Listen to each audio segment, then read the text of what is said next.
Netcasts you love. From people you trust. This is Twit. Bandwidth for Know-How is brought to you by CacheFly at CacheFly.com. This episode of Know-How is brought to you by lynda.com. Learn what you want when you want, with access to over 2,400 high-quality online courses, all for one low monthly price. To try it free for 7 days, visit lynda.com/knowhow. That's LYNDA.com/knowhow. And by iFixit. You can fix it, and iFixit makes it easy. With free step-by-step repair guides, high-quality replacement parts, and all the tools you'll ever need. For $10 off your purchase of $50 or more, go to ifixit.com/twit and enter the code KNOWHOW at checkout. On this episode of Know-How, if this, then that, and we talk all about backup, and Patrick and I make fun of crap.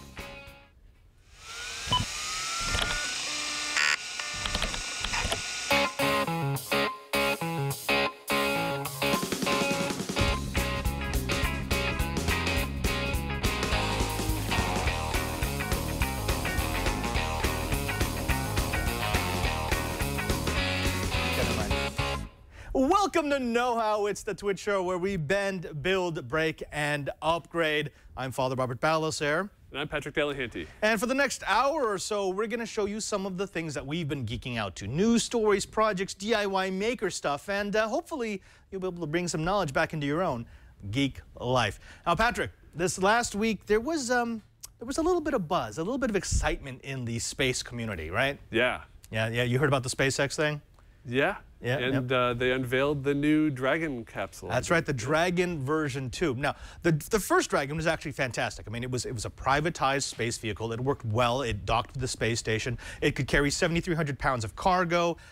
But there was one big thing, and that is it couldn't carry men. And if we're going to have some sort of vehicle, especially now that we're not on such good terms with the Russian Space Agency, we would need something that could carry, not just carry men and women without killing them, but also return them to Earth. And that's why we now have the Dragon version 2. Now check this out. Alex, if you go ahead and run that video. This is Elon Musk out in the Mojave Desert explaining to people what the new SpaceX Dragon 2 looks like, how it runs, how it works. It was a fantastic event, and it had space nerds the world over geeking out over what was possible with a little bit of private endeavor. Now this capsule may not look like much. In fact, it looks a lot like the Dragon 1, but it's actually very, very different.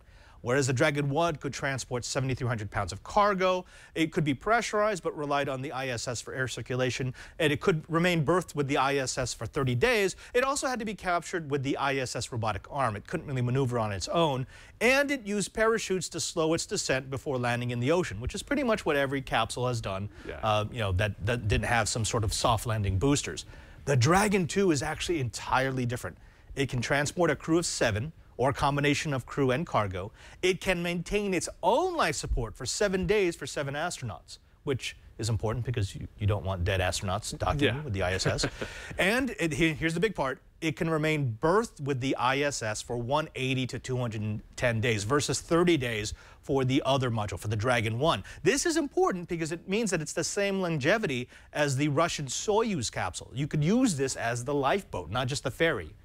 I didn't realize that there was a limit to the amount of time that the Soyuz could stay docked with. Yeah. I mean, it's all about fuel, and it's all about expendables. So anytime you have a spacecraft that goes up, it needs to be able to maintain its own environment. It needs to be able to maintain its own systems, its own power. So all spacecraft have a limit, and that's really what you're limited by.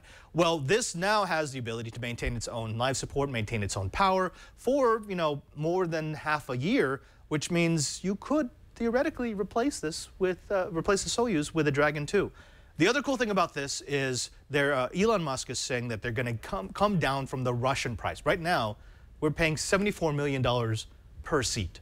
So every time we send someone up, it costs us $74 million. Elon is saying if NASA would be willing to buy 4 of these, you could get the price down to $20 million a seat. Wow. Which is actually, that's significant. That's huge price savings. Now, the other cool things about this, it uses side-mounted thruster assemblies to enable automated docking. So you can launch this thing and the computer will guide it in. You don't need the ISS robotic arm, which is always That's bad. I mean, when you have two celestial bodies coming close to each other, you can cause a lot of damage. I've seen Gravity. You've seen Gravity, right? Yeah. And so gravity onto something with the ISS robotic arm isn't great. The other cool thing is this. It can land vertically. As Elon Musk said, this is the way you should land a spaceship. All the sci-fi films we've seen where they had a capsule land, this is exactly how they did it. And it's finally, the future is here. It is here. Now, they call this propulsive landing.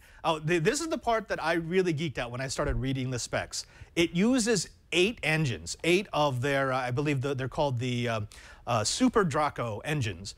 They're printed out of nickel and iron using direct metal laser sintering, which is basically, it goes through this fine powder and builds up layers of metal. And you could lose up to 2 engines and still have a safe landing. It also has a backup system so that if it loses any of the engines, it will deploy parachutes, so it will do that kind of landing, or it will actually do a system check before it starts the landing procedure, and if anything's wrong, it will deploy the parachute. So it's got all the safety built into it. I'd ride in this. I'd ride it. Yeah, I don't know about a Soyuz, but this sounds really cool and safe. Yeah, yeah. Well, here's the thing you're going to love.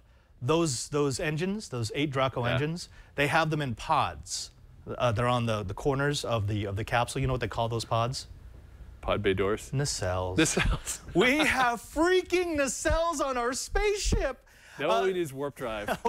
Now, okay, this is the part that had people kind of laughing. If you look at this, it's like you've got Recaro seats with like racing harnesses. Yes. Well, I mean, those work. They Why work. not use them? They work. So it's kind of sexy on the inside. I mean, this is kind of like what you would expect if Apple designed the Soyuz. Yeah. Well, have you seen the interior? They've got like touch screens and everything's. You compare that to the Apollo capsule or even the space shuttles, where there's just controls everywhere and it's impossibly complicated. I love it. Look at this interface. This is beautiful. It's like giant iPads, but. Yeah, now both exactly, so it's got, and those come down, so you can actually push them out of the way. Yeah. So you've got these giant tablets that give you all your telemetry, that give you all your controls, and then you push it out of the way when you're starting your docking procedure. The other cool thing is that both the Dragon and the Dragon 2 are launched by the same space vehicle. It's the SpaceX Falcon 9, which is a 2-stage launch vehicle. I know there's a lot of people in the chat room who are saying, oh, just go back to the Saturn V. Well, there was a couple of issues with the Saturn V. First, yes, there was a lot of thrust in the Saturn V, but it was so huge, it spent over half of its fuel just getting itself into space. Remember, every pound of fuel you add is another pound you have to get into space, which means you have to add more fuel. Eventually, you pass that best thrust per weight ratio. The nice thing about the way that SpaceX is designing their engines is they're not just powerful, they're far more efficient than the Saturn V ever was. And they're much cheaper to manufacture. So, folks, if you want to travel to space, this is probably how you're going to do it. Yeah. So, what do you think? I'm really excited about this. You got $20 million? Not on me. I mean, well, if you had exactly $20 million, would you buy a seat? Well, no, because I'd have to get lunch too. But thank you. Yes. That's our eagle eye. And but. You know, if I had the money, I would love to buy a seat in this and go up to the International Space Station. Well, how about if you had $40 million? I don't know. Let's not worry about, like, I don't know if I want to spend half my fortune on a weekend trip to the space station. I don't think it would be a weekend, really. But this isn't, yeah. Because, I mean, actually, that would just get you a seat to the ISS. You would still have to contract with the ISS for your hotel. Well, there is a geocache up there, and I'd love to get that sometime. Wouldn't that, how long would it last if you got the mayorship for ISS? Probably not long. They can check in every day. You can, because it's moving all the time, right? So well, I know they have a Foursquare check-in for Mars for the rover, but so they probably have something with the space station too. Cool. But all right, so cover folks, geocaching sometime and cover that geocache up there. We're going to start a Kickstarter. We need $40 million to send Padre and Patrick into space. Yep. Normally we'd send Cranky Hippo, but he's not here, so who cares? Well, we can sell T-shirts. We'll just put up a Teespring and we'll get the money from that. I sent Padre into space and all I got was this stupid T-shirt. Perfect. All right. Now, we do want to move on. We're going to be doing this really cool module on if, this, then, that. You've probably heard about it. It's a very useful tool where you could set certain parameters that make other things happen. Have you ever read the book Demon? No, by Daniel Suarez? It's actually exactly that. The demon it's not artificially intelligent. It just looks for certain events in the world, in the news feeds that go around the internet, and then it sets off events of its own. So essentially what you're doing is you're creating a demon. It's cause and effect, really. It's as simple as that. If this, then that. Okay. But before we get to the demon, let's take a little bit of time to talk about the first sponsor of Know How, and that's Lynda. Well, what is Lynda, you may ask? Lynda is the repository for knowledge online. They're where you want to go if you need to learn new skills, if you need to better yourself, if you need to remember things that you've forgotten, or if you just have a love for knowledge. Now, lynda.com helps keep you up to date with software, learn brand new skills, and explore new hobbies with easy-to-follow video tutorials. Whether you want to make the most of your camera gear, learn the latest version of Photoshop, or edit your own video footage using Final Cut Pro, lynda.com offers thousands of courses in a variety of topics. You can learn how to get started with your MakerBot 3D printer, prepare models for print, and troubleshoot printing issues with the MakerBot. There's also a course on organizing your photos in Lightroom 5, which teaches you how to use the library and map modules in Lightroom to organize your digital photos. You can even learn how to create detailed 2D CAD drawings with AutoCAD 2015 Essential Training. What I've been using Lynda for is to look at printer bots, because there are a lot out there, and I kind of wanted to have a little bit of knowledge before I started thinking about getting one for Know How. Well, lynda.com has all the information organized. It's readily accessible, and I can read up on it rather than just watching a video, which I find fascinating. Now, Lynda has over 2,400 courses, with more added weekly. All lynda.com courses are produced at the highest quality. These aren't those homemade videos on YouTube, which we love, but you know, if you're trying to learn something, you don't want to be distracted by bad audio or a bad camera angle or poor lighting. You don't have to worry about that with Lynda. You've got trained instructors who know their field, who are in a studio, who are with real people who make real videos, and this is what you get, this high quality learning experience. Lynda.com works with software companies to provide you updated training the same day new versions hit the market, so you'll always have the very latest skills. They have courses for all experience levels, from beginner, intermediate, and advanced, and they let you watch from your computer, your tablet, or your mobile device. Whether you have 15 minutes or 15 hours, each course is structured so that you can learn from start to finish. You can also search the transcripts to find quick answers or read along with the video. Lynda.com also offers certificates of completion when you finish a course, which means you can publish your LinkedIn profile with your Lynda.com certificate so people understand the training you've undertaken on your own. So here's what we want you to do. We want you to get learned. We want you to pour Lynda into your learning hole. Learn something new with Lynda.com. It's only $25 a month for access to the entire Lynda.com course library, or for $37.50 a month, you can subscribe to the premium plan, which includes exercise files that let you follow along with the instructor's projects using the exact same assets. And you can try lynda.com right now with a free 7-day trial. Visit lynda.com/knowhow to access the entire library. That's over 2,400 courses free for 7 days. It's all at lynda.com/knowhow. And we thank Lynda for their support of Know How. Patrick, this is something that you've been cooking up for a while. You've been playing with for a while. You pitched this to me a couple of weeks ago. You're like, hey, I've got this and I've got this, and can we put them together on Know How? So tell us, what is IFTTT?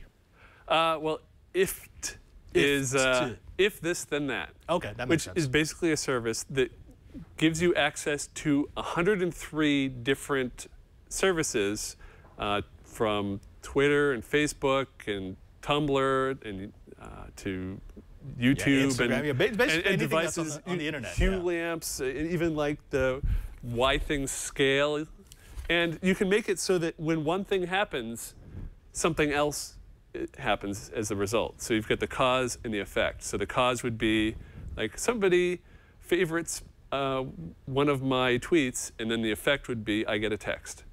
Okay, I got it. Or a new episode of my favorite podcast is published, I get an email.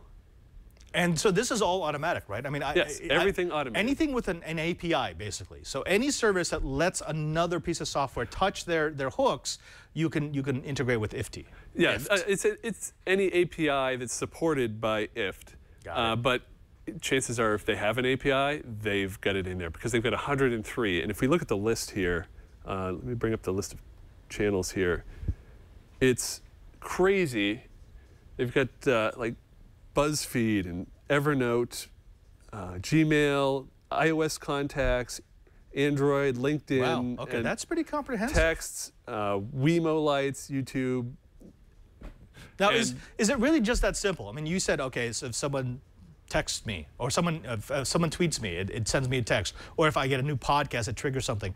Is that it, or can I do complicated events? Can I say, if this happens on Facebook, and that happens on Twitter, and this happens on Instagram, and that happens on my scale, then do this? No.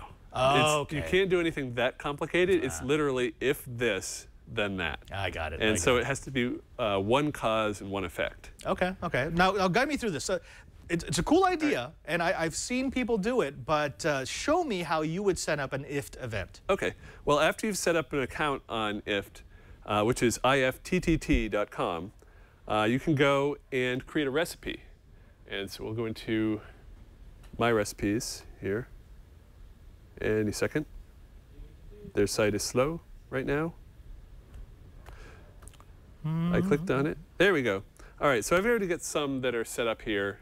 You can see I've got, if there's a new item in my RSS feed, then this blink activates. If I post images on Facebook, then cross-post it to Tumblr. Oh, okay, so I can do that too. So for example, if I'm one of these people who I'm always lamenting, I hate having to post on G+ and Twitter and Facebook and blah, blah, blah, I can instead say, hey, if I do it on Twitter, just push it everywhere else. Yeah, well, Google Plus actually is not yet in here because they have a very closed system. Oh. But you can have it posted everywhere else. Okay, okay. So we'll set up a sample here. Why don't we do one, if I upload a YouTube video, then post about it on my Tumblr page, because I'm never on Tumblr, but I have a Tumblr page. So it's very simple, and you can see, well, if this, click on that, and it just scrolls down. So I have to pick if YouTube. And I have options for new favorite video, new watch later video, or new video uploaded. So I'll take new video uploaded. And no fields to complete, so create trigger. This is the cause. If YouTube, then, and now I go into that, the effect, the that portion. And so I want to say if there's a new YouTube video, then I want to post to Tumblr. So I hit Tumblr. And I have the options of create a text post, create a photo post, create a link post, create a quote post, create a video post, create an audio post. So I'm doing a YouTube video, so I'll do a video post. And it actually auto-populates fields. So it wants to post the URL, the description, and then some tags. So I could change the tags, and I could put know-how tag. And I have the option to publish now, add it to a queue, a draft. And then these pluses give me other options, other fields I can select, the ingredients they call it. Okay. So description, so this URL, is this is where I'm saying, okay, this is what you're going to do. Yeah. So for this, I obviously want the URL, but for caption, I could put in like author names. I could say add ingredient, and I could put in by, so it would have the description of the video, and then by P. Delahanty. And then I create action.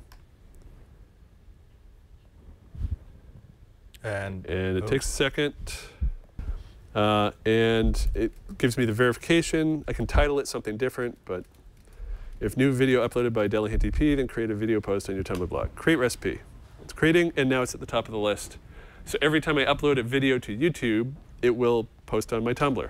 Oh, okay, all right. So now show this actually in action. So you've created a recipe so that I've got, if this thing happens, it triggers this other thing.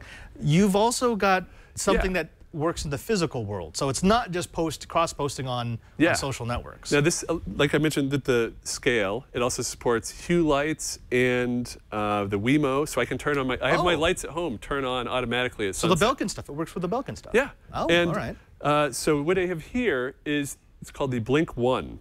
And this is by Thing M, and it lights up. I discovered this at Maker Faire. You don't have to lower the lights yet, it's not activated. But I've got their webpage here, and this cost me under 30 bucks. Okay. And so it's just a USB device, and it's, you plug it in, and you can control it with scripts, and it works with if this, then that, and you could use it with Raspberry Pi, and also there's so many possibilities with this just to make a little light come on.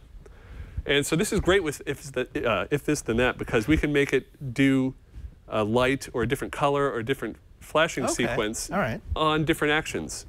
So okay, let's set it up. I want to set it up right now. Let's tap this into your Twitter account, which is P Delahante. So yes. anyone at P Delahante. Well, let's get it set up first before we have them do the action. No, I want them to mess up your account right now. So start pounding P Delahante. No. Go ahead. No. Damn.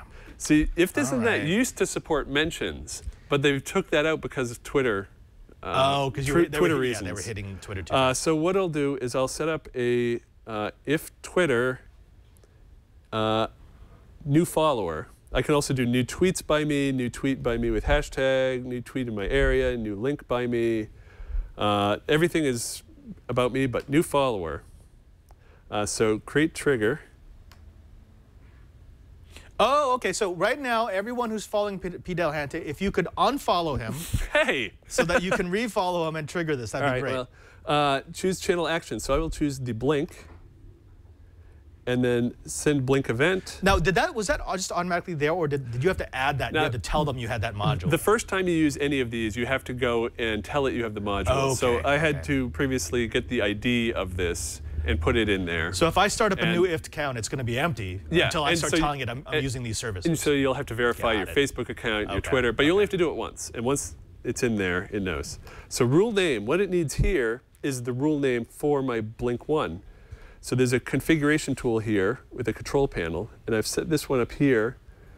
I named it Blink when followed, and then I can set the number of colors and the actual colors that are used. So I've set this to 4 colors, and this is green, and then this is off. Let's change this to it's pretty. red. It's pretty. It's nice. And then we'll change this one to... Because you want them to be really different. Yeah, yellow, and then we'll turn it off at the end with light off. And so done. And it's blink when followed. I'll copy that, save. And so now that it's configured, I can put in the rule name here, and it knows when I'm followed, activate this rule, blink when followed. And so create recipe. And so now when people follow me on Twitter, for the rest of the show, can you go to this camera? So how fast is this? So I'm going to unfollow you right now. There is a bit of a delay. Okay. So it's not going to be immediate, but basically the refresh of the API. So if I unfollow you, but I have set it up for events like when I publish shows, I'll have this blink, and it's pretty close to. I mean, it's not like a 15-minute delay or anything. There might be unfollowed up to a minute or something. So everyone, go ahead and jump onto Twitter right now and follow P Delahante, and let's see how fast this thing will start to blink. Now, okay, while we're talking about this, one of the things that has me fascinated is it doesn't just have to be a light, right? I mean, any device that can offer its API to IFT, you could potentially trigger.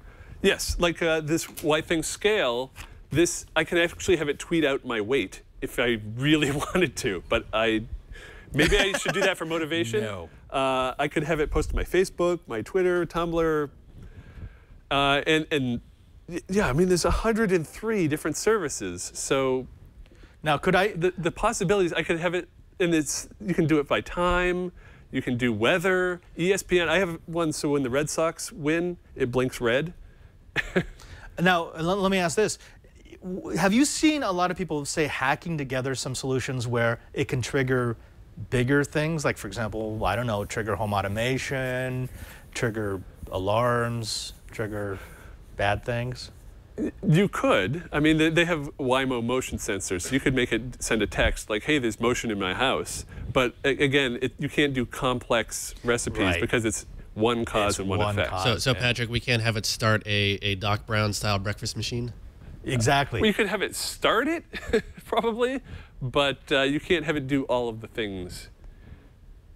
See, you kind of understate it, because this is fantastic. I love this idea of being able to leverage devices that we already use, social services that we already use, and somehow extract usable data out of it. I mean, of course, the simplest idea is when a new podcast comes out that you're interested in, give me a warning, or when I get a tweet, flash a light, or I don't know, when someone sends me a Facebook post, go ahead and ring a bell. These are the sorts of things that people turn into products.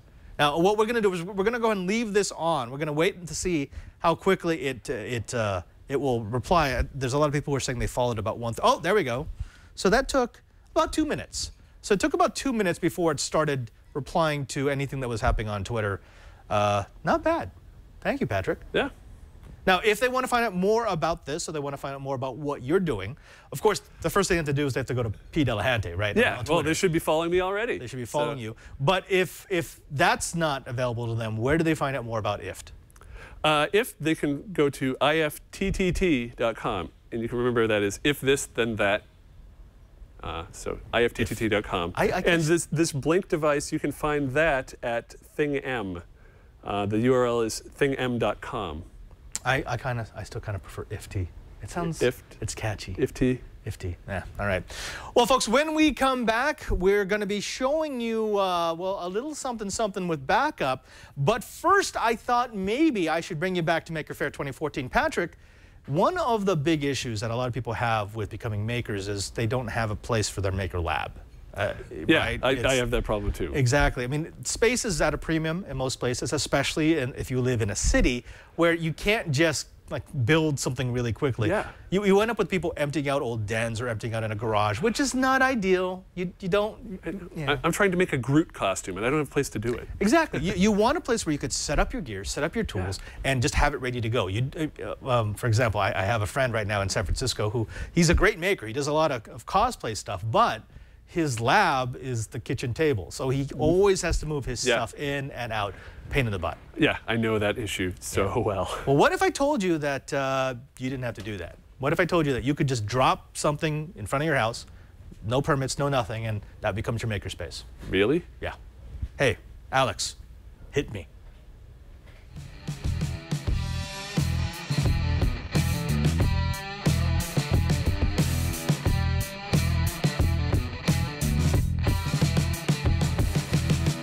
If you're going to be a maker, you need a maker space. Now, you could try to repurpose something in your home, or you could just build your own. I'm here with David Wilson at Avava, and we're going to talk all about the Folly One. Well, this is it's a unique product. Essentially, it looks like a prefab, but it's not really.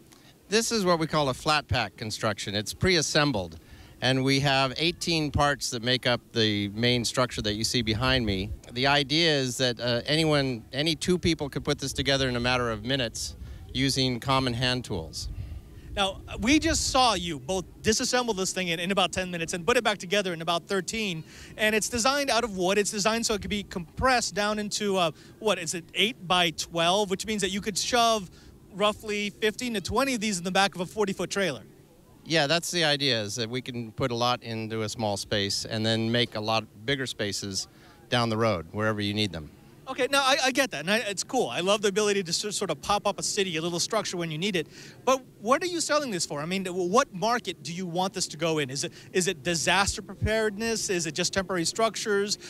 Where do you see the Folly One finding its niche? We really don't have a niche. We're looking at the entire market. We're looking at pop-up buildings. We're looking at rear yard offices and additional rooms. Pretty much anything you want to do with it. You have the space. You do with it what you want. Okay, let's geek out for a second here. All right, now you chose an all-wood construction. Why is that? I mean, I know a lot of others would say, well, let's go with plastic. Let's go with some high-impact materials. Let's use a lot of metal in it. But you went all natural. The reason is that we think that wood construction is about 100 years behind the times. We think that with these engineered wood products like I-joist and plywood, that we're not taking advantage of the properties that are inherent in the products. So we designed the joist lock as a way to use the inherent properties of the I-joist to lock them together at the intersections and create moment frames, and that's something that no one else has done. All right, now let's get down to brass tacks. People are going to say, okay, well, how much does one of these structures cost, and how many permits am I going to have to get to drop this in front of my house so that I can have my own little maker space? So the structure you see behind me is the basic Maker Faire model. It's the do-it-yourself. We give you a roof, we give you a floor, and we give you the 4 corners. The basic kit comes in a flat pack that's 4 feet by 8 feet by about 30 inches off the ground, and that goes for $2,500. The more deluxe versions go anywhere from there up to about $10,500, which is the one that's behind me. We call the Tesla model. And what about that permits issue? Because I know there's a lot of people who are like, wait a minute, I can't just drop something in front of my house and have the city go crazy on me. Well, that's the entire reason we designed the shape and size the way we did, because it's 8 feet by 12 feet, which gives you 96 square feet. That's less than 100 square feet, which most cities require permits at, and then it's less than 8 feet off the ground. That's one of the reasons that we use pressure-treated wood for the floor, so that you can actually put it on the ground and you don't have to worry about getting coming into contact with water over the long term. So $2,500, you don't have to worry about permits, and you can build your own space. That's correct.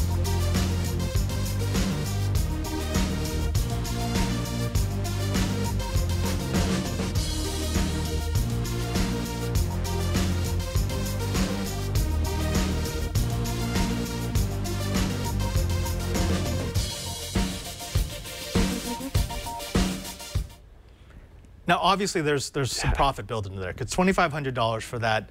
I know there's some people in the chat room who are saying, oh, that's a little steep. It is. Yeah. But you also have to remember that it's not entirely profit. Those I-joists are a little expensive to build. There is a little bit of structural steel in there. But more than that, the ability to assemble and disassemble a structure means that they're going to have to spend a little bit of money to make it robust. This is not just a couple of 2x4s nailed together. Yeah, I wish I had the space for that. You don't have a 12 by 10 foot space? Well, we can give up the patio. Yeah. I'm sure your fiance would have no problem with you just giving up the patio. No, but seriously, the idea of being able to set up what is essentially a shed, because a city permit doesn't normally kick in until 100 square feet. So if this is 96 square feet, you could just put this up. No permits whatsoever. The other cool thing, I saw, we were actually playing around with this at Maker Faire, because the floor is also in panels, you can pre-install all your electronics on the floor and then just lay it down. So even if you have to pack it up, you could be literally back up with a network, wireless, power, everything within about 20 minutes. Wow. It's a fantastic system, and I'm thinking that even if they don't make it, even if Avava isn't the name that becomes synonymous with these sort of maker spaces, eventually people are going to get sick of having to make do with what they got, and they're going to find sheds, high-tech sheds. Yeah. Well, I know some people have made sheds shaped like a TARDIS. That's pretty cool. I would do that. I would do that. But the TARDIS that's elongated, because it's spoilers. All right, now once you've got your makerspace, the question is, what do you do with it? Which is why we're going to take a break and talk about the second sponsor of this episode of Know How, and that is iFixit. Now, when you have your makerspace, when you have your place to play, you're going to need the proper tools to play with your gear inside that space. That's why we're taking a look at the twitkh screwdriver toolkit and this magnetic mat. Now, iFixit, if you haven't ever watched any TWiT programming, is a free online repair manual store for everything. They have more than 10,000 repair guides for everything from electronics like your smartphone, your tablet, and your game console, to your home appliances, your clothing, and even your bike. They also have foolproof instructions to fix all your stuff. If you've shattered your iPhone screen, need to repair the red ring of death on your Xbox, or swap the battery in your Galaxy S3, iFixit has got you covered with parts, tools, and repair guides. Today, we are introducing two new iFixit tools. This is the twitkh Toolkit, and this is the magnetic project mat. Now, the twitkh screwdriver set is, well, it's one screwdriver kit to rule them all. It's a lot smaller than the other kit that we've been playing with, which is nice because the experts over at iFixit got together and they said, what are the 15 tools that we need? We absolutely must have. And they put it all into one set. Now, these are all black oxide tipped, so you're not going to have to worry about stripping them or chipping them. And they've also got this nice pivot vortex on the back so that it gives you a bit better leverage along with this rubberized coating, so you always have a grip on the things that you're repairing, disassembling, or putting back together. The custom tool roll makes this a handy portable toolkit for amateurs and professional fixers alike. And at $59.95 with a lifetime warranty, it's kind of a perfect gift, especially for, I don't know, maybe Father's Day. Now this is actually very understated. I really like this. This is a magnetic project mat. If you've ever had this tub of screws that you come up with at the end of a project, you understand why this is cool.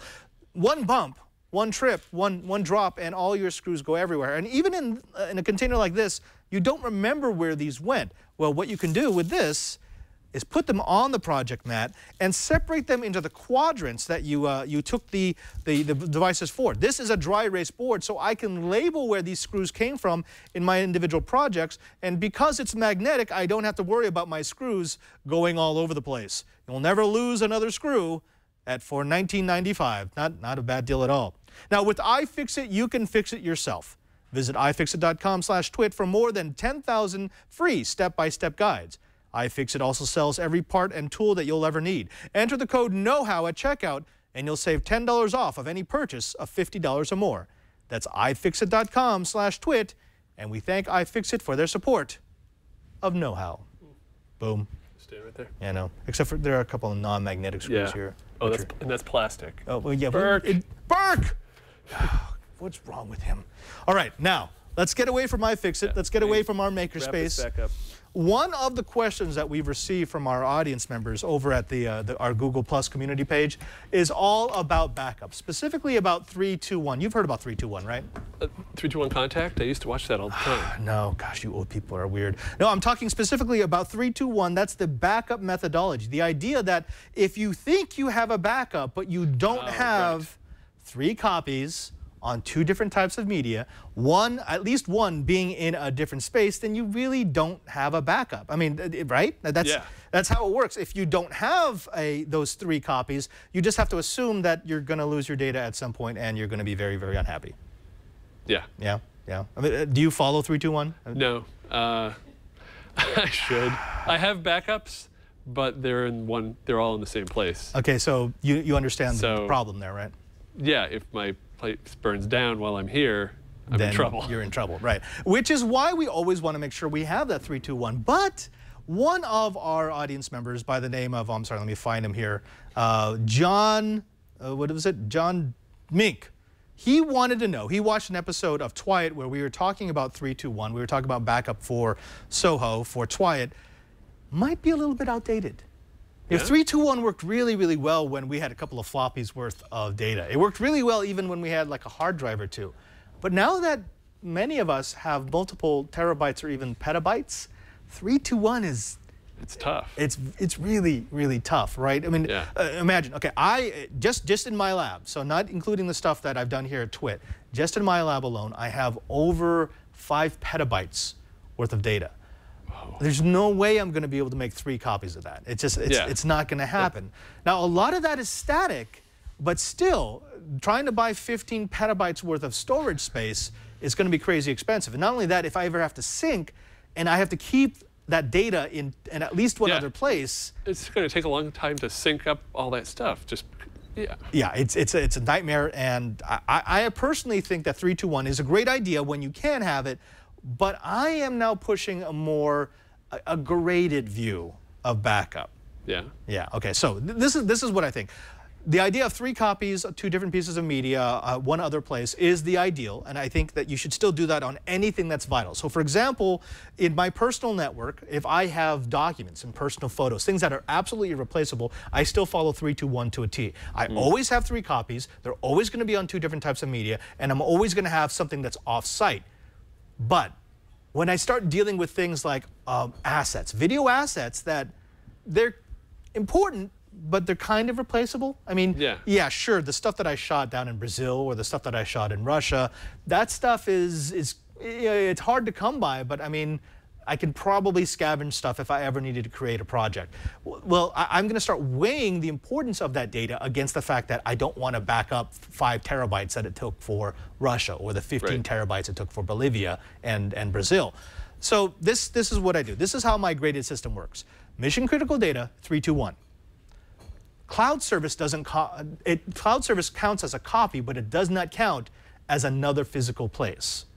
Okay, so that's, in other words, I will count the copy that I keep in OneDrive or Dropbox as an additional copy, but I don't count it as an additional medium, and I don't count it as the offsite backup. Why not? Because it is offsite. It is offsite, but as we've seen with some hacks recently, the problem with cloud is all your devices can affect cloud, and if someone gets a hold of one of your devices, or if you accidentally delete something from one of your devices that is syncing to the cloud, you've just killed it. Okay. Right. So in other words, my mission critical stuff, it's 321, but it's unsynced 321. In other words, I want the ability for one of my devices to completely just be totally compromised. I'm not talking about just losing data. I'm talking about like some 4-year-old sits down at my computer and thinks it's funny that he deletes my documents. Well, if that's linked up to the cloud, it's going to delete it out of the cloud as well, and I'm screwed, right? Yeah. No, the cloud's still good if you need to get to your documents from somewhere else. Exactly, and, right. Yeah. Which is why I count it as another copy. I just don't count it as a separate medium or the offsite. Yeah. Okay. Now, one step down from that, personal data is 321. So no longer mission critical, but personal data. I do use 321, but now I count my cloud service as a copy and as another location. Right? So in other words, even if someone goes crazy and deletes something off my computer, theoretically I should still have another copy somewhere else that I can get a hold of. Right. I'm not all that paranoid. Then I have vital. So I go from mission critical to personal, then I go down to vital. My vital video assets are divided between 321 and 311. So finished files have 3 copies because they're kind of compressed, right? Yeah. But if they're raw files, I only do 211. I have 2 different copies. It's on one other type of medium, and it's in one other location. And one of those locations includes something like this. And what is this? This is heavy. Okay, this is an IOSafe 214. This is a 2-bay RAID device. So it's RAID 0. So it's mirrored. So I have 2 exact copies of the data on 2 separate hard drives that are in there. I have 2 4-terabyte RAID drives. This thing can survive 30 minutes at, I can't remember, it was like 4,000 degrees. It can survive being submerged for several days. Well, let's try it. Actually, I already have. We have set these things on fire. We've run them over with tractors. They do survive. Now, the cool thing about this is I can have one of these alongside one of these. So this is just a standard 4-terabyte external drive, right? Yeah, that's like what I use. Exactly. So I can have this connected to this, and this is keeping a backup of what goes in this drive. Yeah. Well, see, no, actually, keep that on. Keep the fire. Keep it going. Good. This is perfect. If there's a fire and these 2 are together, this is going to die. Yeah. Right? This is going to die, but this is not. And I still have a 3rd copy somewhere else connected on my network. Typically, it will be on the campus, but it will be far enough away so that any localized disaster is not going to take them both out. The advantage of doing it this way is this is crazy fast, and if I have both of them on my network, I have what's called high availability. If one of those arrays drops out, it automatically switches to the other. I also have reliability built into this. This is a mirrored array, so if one of these drives fails, I still have the other. Right. I don't count this as a backup, but I do count it as another place to store my data. Now, oh, geez, and now, okay, so a couple other things that you should know. Make sure that if you have a NAS, right now there is nothing better than the Western Digital Red series of NAS drives. Seagate just released a new NAS series. They're almost there, but what I really like about the Red drives is they run cool. In fact, you can go back. One of the quick tips we did on Know-How a few episodes back is we compared the running temperature of the red to the green to the black to a couple of Seagate drives. This beat them by up to 20 degrees. And of course, cooler temperatures means longer lived drives. Yeah. Right. And less cooling costs, so cheaper just to run. Right. So this is a long, long way to get around to the fact that 321 is still important, and I still like things like these 6-terabyte Seagate drives, and I'll use them in my arrays, but I think we need to start looking at a graded system of backup. It's not so clear which needs which copies. You have to decide what works for you. If you used mine, you'd be dividing them between vital, between personal, and between, mission critical, personal, and vital. Yeah, and I agree, because my photos and some videos, I do want to make sure I have those backed up as many places as I can, but, you know, my backup of Photoshop, yeah, I could reinstall it. It's easier to just get it off the backup. Right, right. And you know, there are certain things that need to be synced more quickly than others. Yeah. So folks, I guess what we're saying is just use common sense. That's kind of a letdown. Yeah. I don't like that. All right, well, how about this? We are going to be closing the show. We're running out of time, but before we did that, we've got this new thing we're doing called The Parting Shot. We scour the internet for things that we find interesting, and hey, Korea, you're full of poop.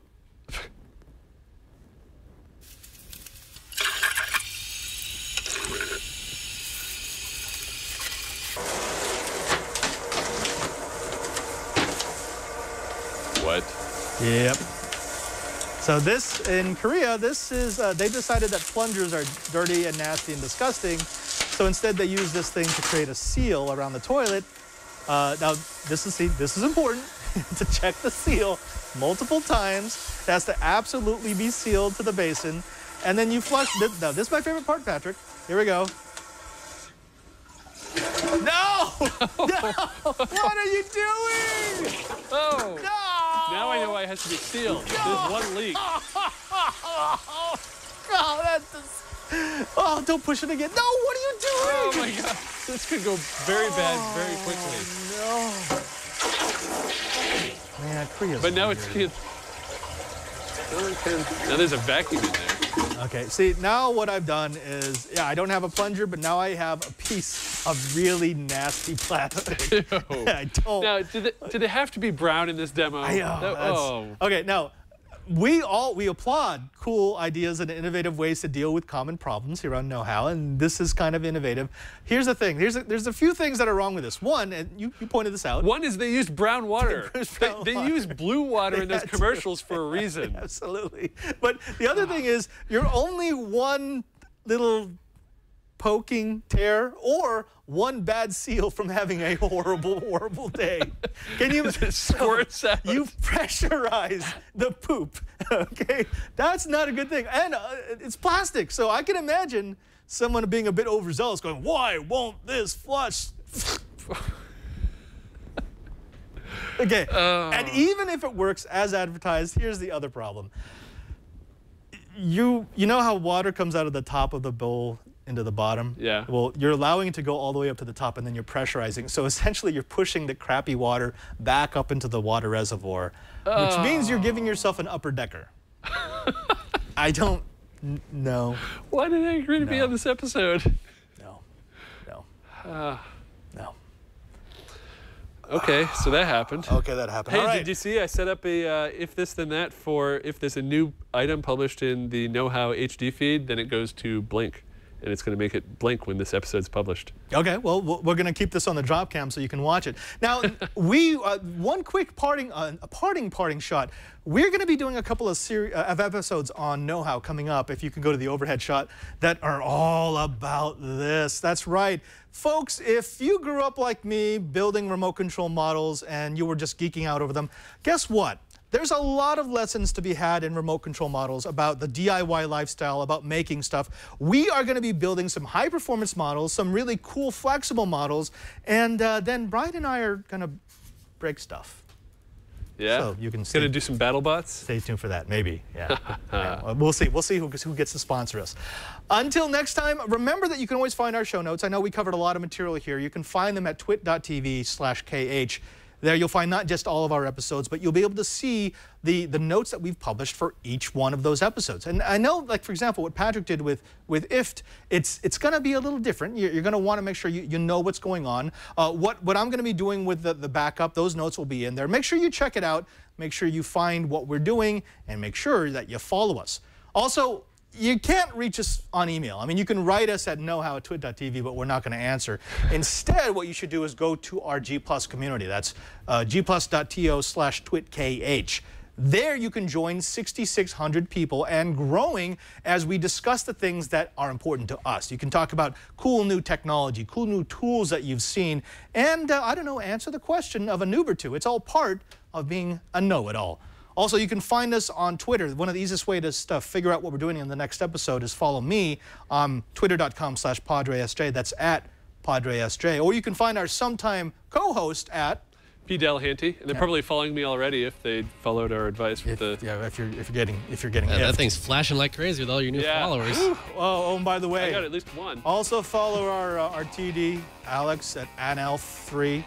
Alex, you want to say something? No.